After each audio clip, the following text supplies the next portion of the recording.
So welcome to a review of the BresBet Gymcrack heats and of course the look forward to the semi-finals of the BresBet Gymcrack coming up this Sunday evening. I've got the man of the moment, Patrick Janssens, with me. He had 5 winners on Sunday at Sheffield, including the 3 heats of the BresBet Gymcrack. He won them all. We've got Carl, who's from the sponsors BresBet. He's going to be talking about his thoughts on the heats. But first of all, congratulations, a fantastic Sunday for you, Patrick. Yeah, it was very good. Yeah, all the dogs ran very well. You know what I mean? Well, what we thought they could do, they delivered on Sunday, and yeah, very, very, very pleased with them all, and fingers crossed for next week. Excellent. And they've all come back safe and sound, I take it then. No Yeah, issues. yeah, they're all good. There's no problems with any of them. That's it. Cole, how did you feel the heats, the 3 heats went? Well, I think that, they went very much to what we expected. 3 favourites won the competition, won the heats, but yeah, Patrick had a strong hand and was expected, to qualify a few, but to get all through, get all 3 winners was, a great performance, and there were some eye-catching runs in there in defeat as well. Excellent. Okay, well, we'll go through the 3 heats first of all. We'll start with obviously with heat one's always a good place to start with any when you're reviewing any competition. So we'll just bring up heat number 1 there. Patrick's Romeo Alliance was in trap 2. Brinkley's Lulu on the outside made a really good start.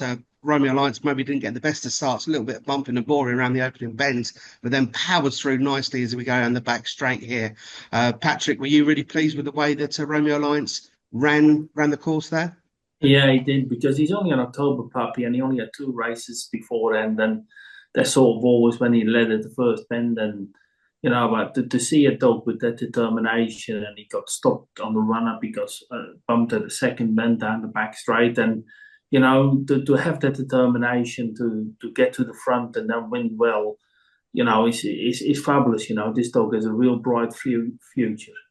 Yeah, absolutely, and then staying on really strongly to the pickup there. Obviously, in a winning time of 29:07. So I don't know what sort of time that he would maybe run in a cleanly run race, but also qualifying from the first heat were Brinkley's Lulu and Dear Jet Rocket, both from Tom Helbron, and Inspector for Dougie Butler. Cole, what were your thoughts on the first of the heats? Very impressed. I mean, he looked like a pup with so much improvement. Very green, baby, but he did everything right. He battled hard. He took a few bumps along the way. Many a pups can, at that age, can down the tools and just sulk a bit. But he battled so hard, and once he got to the front, he come away, and he left no end of improvement in the tank. And definitely a dog for going forward for this year. Yes, no, it was really good. And then on to the second heat. That was where you had Romeo Ability. That's easy for me to say. That was a little bit easier. That was a little bit easier for me to say in Coventry on Sunday afternoon. But also I was up against Elusive No More in the blue jacket. We'll just bring that up now. So we can see Elusive No More breaking on the inside, but Romeo Ability kept a straight line and was in command all the way round here, and just pulls further and further away as you go down the back straight. Yeah, he was always sort of, when I tried them against each other, he always beat the Alliance dog. This one has a bit more early than him, but you can see with this dog as well, he don't really cut a bend. You know what I mean? He sort of kept running sort of where trap 2 is really, and while when he tried a toaster, when he tried a not when he took the paint off the rails, So I think and this dog only had 2 races. The times he's doing is phenomenal for an October puppy, really. Yes, no, really ran really well, and Elusive No More for Jimmy Fennick kept him honest all the way round, and also qualifying alongside Romeo Ability. Elusive No More were Arthur Job for Pat Godfrey and Domino Ho Ho. As I was making, I got reminded by the owners that how I should be pronouncing the name, but a really nice second heat there, Carl. Yeah, well, it was a reverse of the previous week when they'd met, and the Ability Dog met a load of trouble the week before, but it just shows you the difference when they get the break right, and he's trapped out a great sectional 4:19, and once he'd gone around the bend, it was just a case of what we're qualifying behind, but yeah, he's 2 very exciting puppies to going forward, and a couple of eye-catching runs behind. I thought the one run well to qualifying third. He hit the rail at the first bend and weren't beat far, so they'll be pleased with that. And Yeah, it was one of the more open, well, the open heat compared to the free, but yeah, he did it well once it popped out in front. Yeah, absolutely. And then on to the third heat. This was the loaded heat for you. You had both Drippy's Trade in the white jacket 3 and Romeo Tomcat in the orange jacket of 5 in this heat. But Droopy's Trade, I must admit, the more I see this dog, the more impressed I get with the way that he runs the course, and especially seems to be running Sheffield really well, out nice and smartly. Romeo Tomcat, a little bit of trouble out behind, but then does come well round here after this bit of bumping the board at the first bend. But Droopy's Trade, it's one of those wow performances. Yeah, he's a very fast dog. He was a very fast dog in Ireland. Roy Ball and Trevor Pearson bought him before he raced really from Michael Dunphy, and then he went to John Lenihan, and he ran in the Trillian race day there, the juvenile, and he done well there, got to the semi-finals, but he's only a July puppy, and he ran against all the dogs there. So when he come over, we give him a sprint trial at Toaster, and I said to the boys, really, we should take him to Sheffield for the Gymcrack. That's where he had his second free dog trial, and then he had another trial, and he keeps improving this dog, and I think that there is more improvement in him for sure. No, absolutely. No, it's a really, really good run. And that was the fastest of the heats in a winning time of 28.73, which is obviously no mean feat to do around Sheffield, especially when you look at the times of the previous heats. Also qualifying was Romeo Tomcat, your other runner in the race, alongside new in deputy for Richie Taberner and Glengart Lisa for Tom Helbron. I just want to say, Rob, that the Tomcat dog there did a hell of a lot of running after that bump at first bend, and he was a real eye catcher for for a dog that not had a look wrong Sheffield. I'd expect him to improve no end this week with a second look.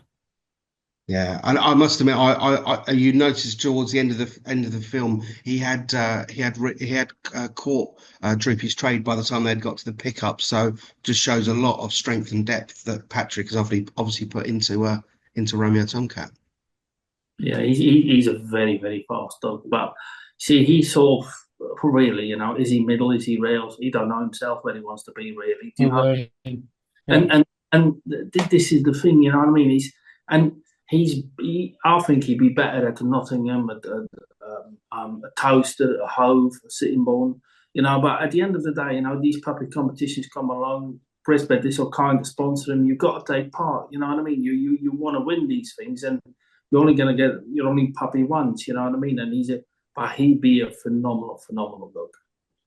Yeah, absolutely. I did notice that Romeo Tomcat did get drawn into in trap 6 in the semi-finals. So in the first of the semi-finals, you've got 3 runners: Droopy's Trade in the blue jacket 2, Romeo Alliance in 3, and Romeo Tomcat in 6. So it's all to play for there.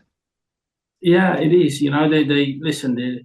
You know what, puppies? You know what I mean? There could be some other dog from them other people who have dogs in the race. They could find suddenly 20, 30, 40 spots.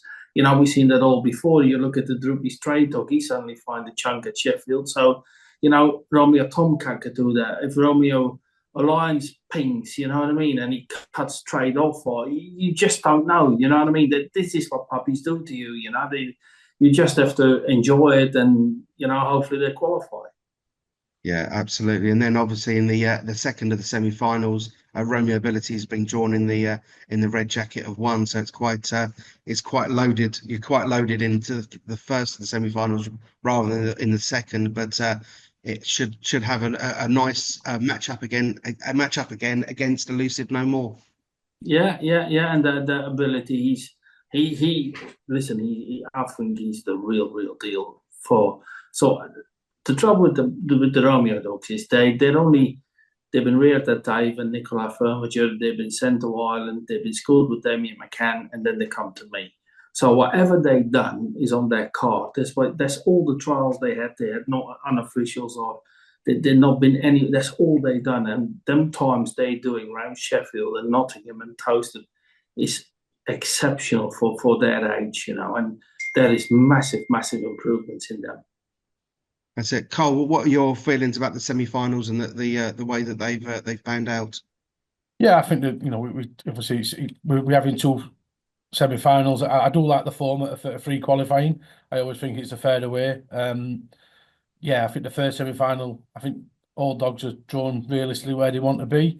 Yeah, the lack of wide runners obviously means the Tomcat dog's in 6, but I think where he won last week, he'll find his way around on the outside, and if he gets a clear run, I think he'll be a danger to the 2 and the 3. I think it's a great little semi-final, the first one, and the second one. Yeah, I think it's a rematch of the last 2 weeks with Romeo Ability and Elusive No More. They've drawn each side of each other, and twice now it's one apiece, and this could be the decider. But yeah, all in all, the 2 good semi-finals.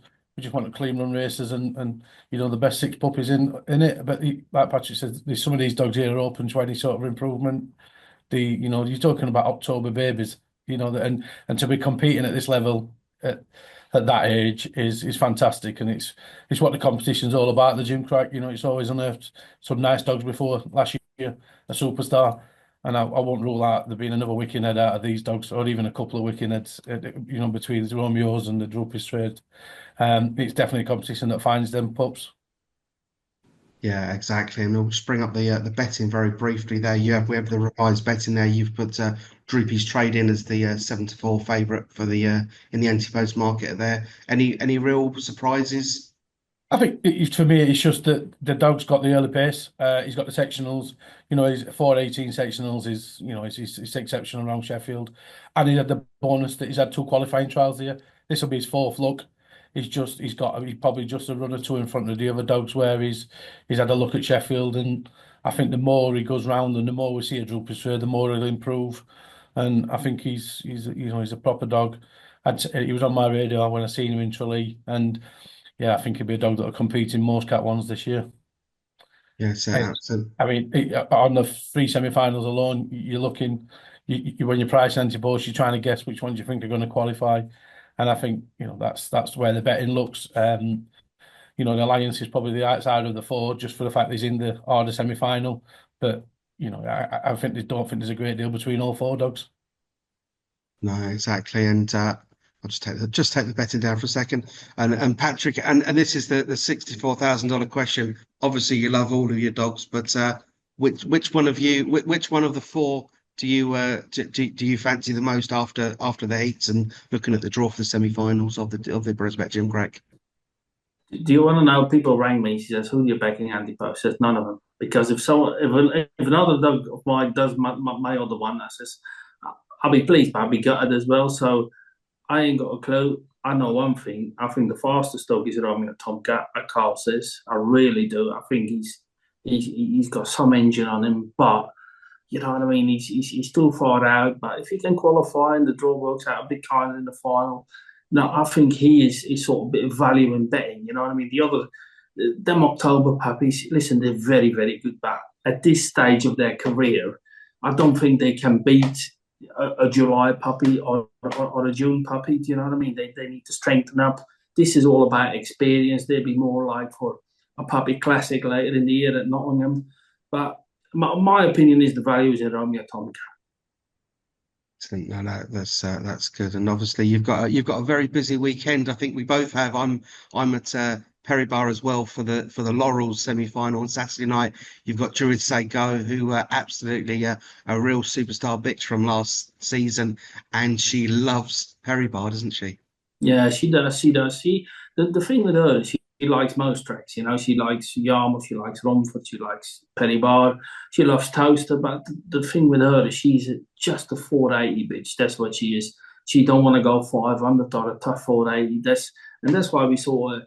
This year we skipped really Romford because, you know what I mean, she's a bit older. You don't want to, you get younger dogs with more early pace sort of thing. And we just said we do the Trainers' Championship, the Laurels, and then we give her a break. And if she don't come in season or nothing goes wrong, we hopefully have another go at the Oaks and the Yarmouth Derby, the same as what we did last year.